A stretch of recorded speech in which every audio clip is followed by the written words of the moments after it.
2025 भर्तियों का वर्ष आज ही सुनिश्चित करें अपना सिलेक्शन और डाउनलोड करें तैयारी कर लो ऐप।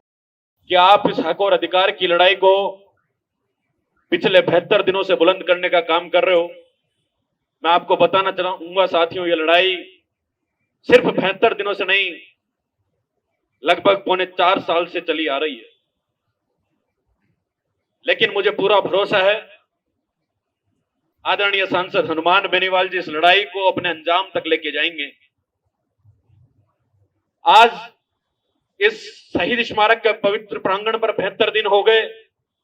मैं जब देखता हूं कि जिनका इस भर्ती से कोई लेना देना नहीं, लेकिन उनको पता है कि ये मेरे राजस्थान के नौजवान भाइयों की लड़ाई है, उस लड़ाई को मजबूती देने का काम आदरणीय डॉक्टर श्रवण जी चौधरी जी, शंकर जी नारोलिया जी, मेरे भाई सुरेंद्र जी, पप्पू जी, मानाराम जी, तमाम जितने भी आरएलपी के लोग हैं, नेताजी के समर्थक हैं, पूरी मजबूती से, पूरी ताकत से युवाओं की आवाज को बुलंद करने का काम इस शहीद स्मारक पर कर रहे हैं। जैसा कि मुझसे पूर्व वक्ताओं ने बताया कि सांसद साहब हक और अधिकारों के खिलाफ आवाज उठा रहे हैं, कैसे उनके घर पर नोटिस चस्पा कर दिया जाता है कि आप उस एमएलए क्वार्टर को खाली करो। क्या इस गूंगी बहरी और कुंभकर्णी नींद में सोई हुई सरकार को सत्ता में आए हुए 1.5 साल हो गए? अगर हनुमान बेनीवाल जी गलत थे तो 1.5 साल में इनको ये चीज नजर नहीं आई। वहीं दूसरी ओर हनुमान बेनीवाल जी के भाई का घर का कनेक्शन बिजली का काट दिया जाता है। सोचो, राजस्थान का मुखिया कितनी ओछी हरकतों पे उतारू है, कितनी नादानी उस मुख्यमंत्री में है, कितना बचपना उसमें है। लेकिन मैं कहना चाहूंगा इस प्रदेश की सरकार को, इस लोकतंत्र में जो भी साथियों अपने हक और अधिकार को बुलंद करता है, जिसने भी अन्याय और अत्याचार के खिलाफ लड़ाई लड़ी है, उसका गला घोटने का काम प्रदेश की सरकारों ने किया है।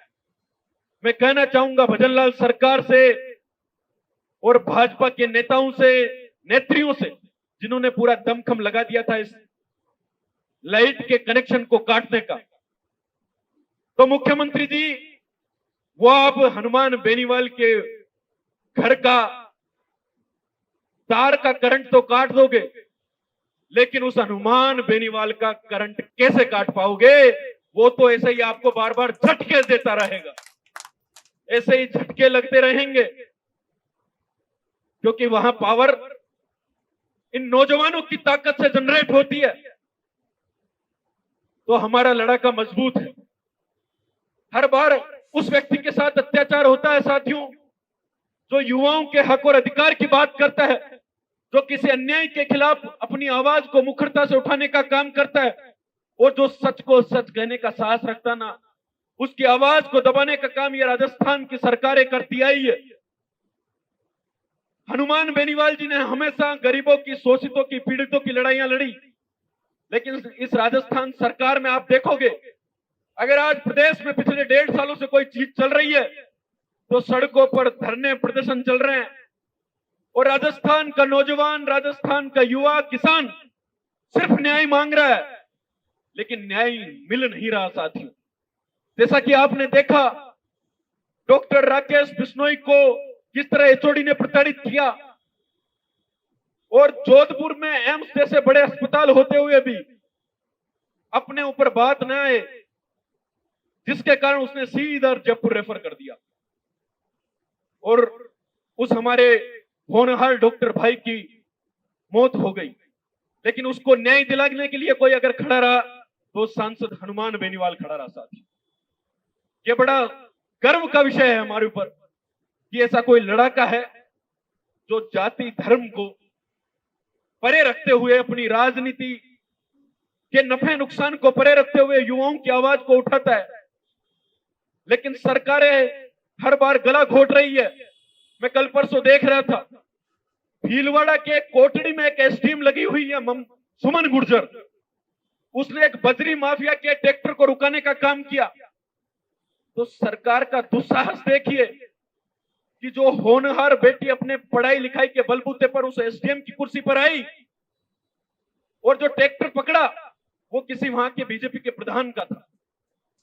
उस होनहार बेटी को जो एसडीएम के पद पर थी, उसके साथ राजस्थान की सरकार अत्याचार करते हुए उसको वहां से ट्रांसफर करके जहाजपुर के अंदर तहसीलदार नियुक्त कर देती है।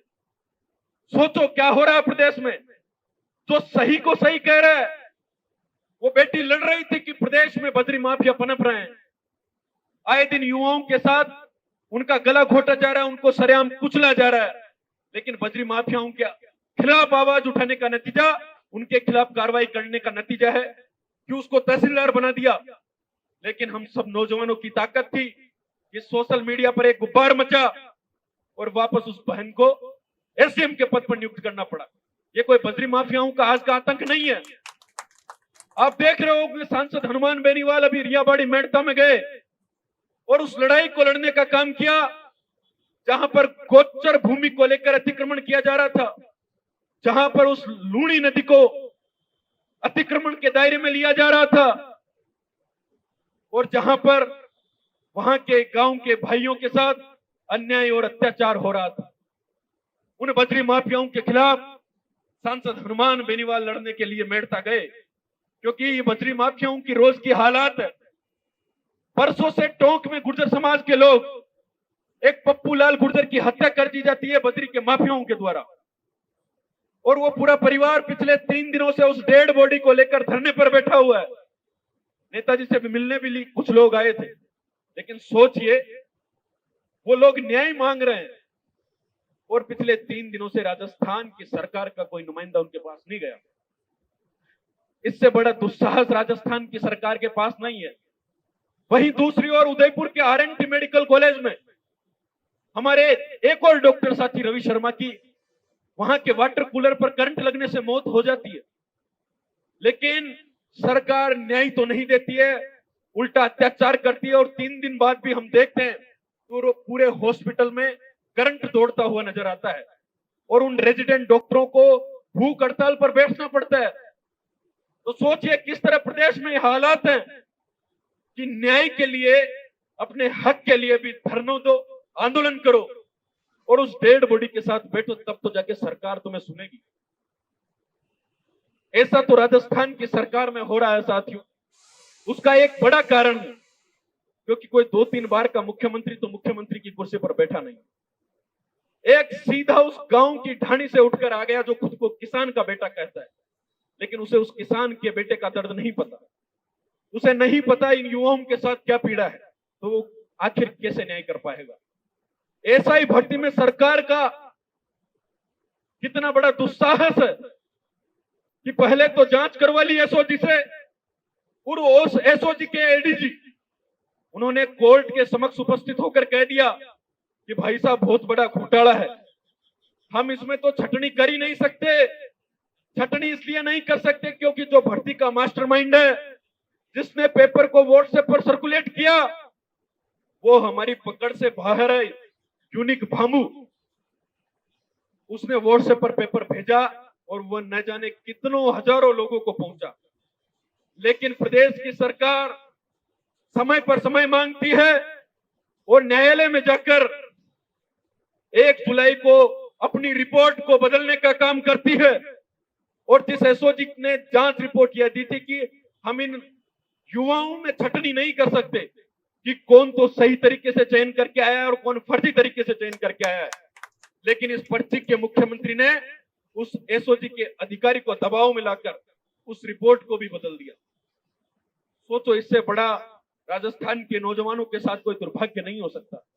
ये ऐसा मुखिया यहां पर आ गया, कैसी पर्ची भेज दी आदरणीय मोदी जी ने कि यहां पर जहां न्याय होना चाहिए था वहां पर अन्याय हो रहा है। एसडीएम जैसी बहन जो बजरी माफियाओं के खिलाफ कार्रवाई कर रही है, उसका डिमोशन करने का काम किया जा रहा है। हनुमान बेनीवाल जो लड़ाका लड़ रहा है, उसके घरों के बिजली के कनेक्शन काटे जा रहे हैं। अरे भाई, 1.5 साल से तुम्हें दिखे नहीं थी क्या? तुम्हारी आंखों पर काली पट्टी बंधी हुई थी क्या?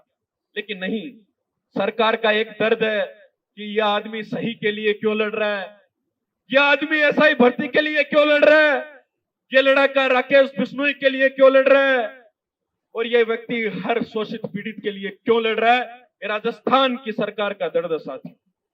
लेकिन हमारे हौसले टूटे नहीं है, क्योंकि अन्याय और अत्याचार कितने भी बड़े हों, लेकिन एक दिन निश्चित रूप से संघर्ष की पताका लहराती है साथियों। संघर्ष की जीत होगी। जो हम एक सत्यमेव जयते का नारा देते हैं, यह सिर्फ एक नारा नहीं, हमारे भारत का राष्ट्रीय वाक्य है, और उन्हीं की सच्चाई की लड़ाई पर हम लोग चलने का काम कर रहे हैं। हो सकता है भले हमारे संघर्ष को थोड़ा और हमें चार चांद लगाने पड़े, थोड़ी और धार देनी पड़े, लेकिन मुझे पूरा भरोसा है कि तानाशाही सरकारों ने घुटने टेके हैं, घुटने टिकाने वाला चाहिए। सरकारें झुकी है मेरे भाइयों, सिर्फ झुकाने वाला चाहिए, और वो ऐसा लड़ाका हमारे पास है। तो तमाम साथियों को मैं तो बहुत बहुत धन्यवाद देना चाहूंगा कि आप आए दिन आकर शहीद स्मारक पर अपनी हाजिरी लगाते हो और उस राजस्थान के सम्मान और स्वाभिमान की लड़ाई को मजबूती देने का काम करते हो। कोर्ट में सरकारें अपनी रिपोर्ट बदल दे, लेकिन साहब 28 दूर नहीं है। यह राजस्थान की जनता, ये किसान कमेरी कौम और ये राजस्थान का नौजवानों भी सरकार को बदलने में एक वक्त नहीं लगाएगा, एक मिनट नहीं लगाएगा। पता नहीं चलेगी सरकार कहां से आई थी, कहां चली गई। क्योंकि अगर फर्श से ले जाने का कोई काम करता है तो राजस्थान का नौजवान करता है।